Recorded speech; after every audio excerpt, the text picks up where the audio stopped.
اور اس کی بنیاد کے اوپر جو ہے وہ سینیارٹی کی بنیاد کے اوپر ہی لگایا جانا چاہیے تھا، اور وہی ہم نے پریویل کرنا چاہیے۔ جب ایک سپریم کورٹ نے ایک کویسچن سیٹل کر دیا ہے تو اس کو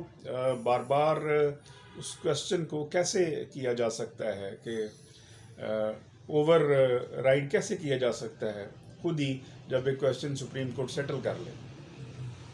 پھر ہم نے، اور اس کا اظہار جو ہے ابھی ریسنٹلی ہم نے دیکھا کہ 2 روز قبل جو تھا وہ جو حامد خان صاحب ہیں، وکلاء کے رہنما ہیں، انہوں نے بھی اپنی تحفظات کا اظہار کیا، اور انہوں نے کہا کہ ہم نے جب ہمیشہ سے ہم اس پرنسپل کو اپریشیٹ کرتے رہے ہیں کہ پرنسپل آف سینیورٹی جو ہے اس کو مد نظر رکھا جانا چاہیے، اور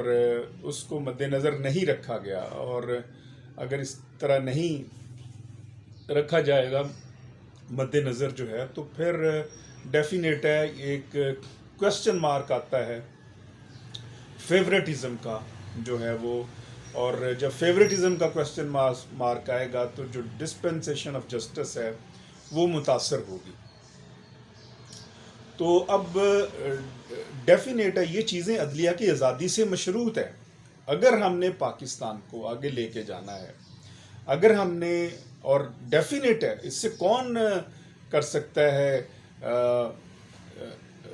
ڈس ایگری کون کر سکتا ہے کہ ہم پاکستان کو آگے نہیں لے کے جانا چاہتے ہیں، ہم نے پاکستان کو آگے لے کے جانا ہے، اور جو سپریمیسی آف کانسٹیٹیوشن ہے اور رول آف لا ہے، ڈسپنسیشن آف جسٹس ہے، تو یہ خوبصورت جو 3 چیزیں ہیں جو کسی بھی ریاست کی ڈیوٹی ہوتی ہے وہ سر انجام دینا، کہ وہ کانسٹیٹیوشن ہے اس کی سپریمیسی کو اپ ہولڈ کرے، جو رول آف لا کو قائم کرے، ڈسپنسیشن آف جسٹس کے نظام کو قائم کرے، تو پھر ہمیں جو ہے وہ پرنسپل آف سینیورٹی کو ہی اپریشیٹ کرنا ہوگا اور اس کو مد نظر رکھنا ہوگا۔ اگر ہم نے پرنسپل آف سینیورٹی کو ہم نے مد نظر نہیں رکھا، اور ہم نے اگر اسی طرح فیوریٹزم کی بنیاد کے اوپر جو ہے وہ آنریبل سپریم کورٹ میں جو سب سے بڑا ادارہ ہے وہ اپوائنٹمنٹس اور ایلیویشنز ہوتی رہیں، تو پھر ڈیفینیٹ ہے ایک کویسچن آتا ہے کہ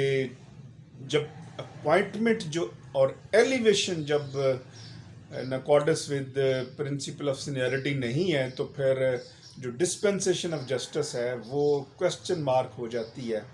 یہ خیال ہے۔ اور اسی وجہ سے جو ہے وہ پاکستان بار کونسل نے ایک سٹرائک کا بھی کیا تھا اعلان، اور پاکستان بار کونسل نے جب یہ سٹرائک کال کی اور تمام جو تھے وہ لائرز کمیونٹی ور آن سٹرائک، تو اسی وجہ سے یہ جو اپوائنٹمنٹ ہے یہ مؤخر ہوئی فار دا ٹائم بینگ۔ ہم توقع کرتے ہیں کہ آئندہ چل کر ہم جو پرنسپل آف سینیورٹی ہے جو ڈٹرمن ہوا آنریبل سپریم کورٹ نے کیا، اس کے مطابق جو ہے وہ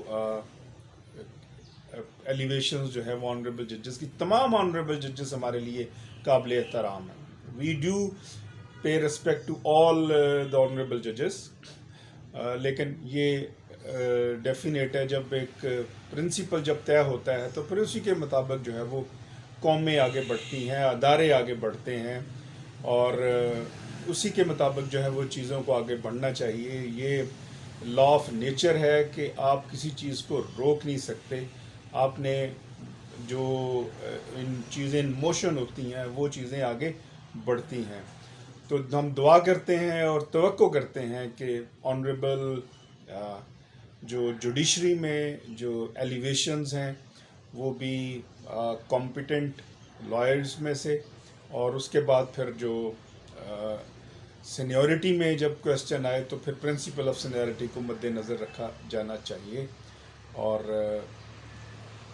آپ کا بہت بہت شکریہ۔ ہم یہ ویڈیو بھی جو میں ہے وہ اسلام آباد سے ہی کر رہا ہوں، اور 2 دن ہو گیا اسلام آباد میں، اور کافی فضا جو ہے اسلام آباد کی خوشگوار ہے، لیکن یہ جوڈیشل کمیشن کے اجلاس کی جو فضا ہے وہ آپ نے بھی دیکھی اور ہم نے بھی دیکھی کہ وہ خوشگوار نہیں ہے۔ اور اسی وجہ سے جو ہے وہ فار دا ٹائم بینگ جو آنریبل جسٹس محمد علی مظہر صاحب کی جو اپائنٹمنٹ ہے وہ مؤخر کر دی گئی۔ اس کے ساتھ ہی مجھے اجازت دیجیے گا، دیکھتے رہیے ہیومن رائٹس پی کے، اور جانے سے پہلے میں پھر ریکویسٹ کروں گا کہ آپ ہیومن رائٹس پی کے کو سبسکرائب کریں تاکہ ہم آنے والی ہر ویڈیو میں آپ تک پہنچ سکے، اور آپ ہیومن رائٹس کی اس جنگ میں آپ ہیومن رائٹس میں اپنا رول پلے کر سکیں۔ آپ کا بہت شکریہ، اللہ نگہبان۔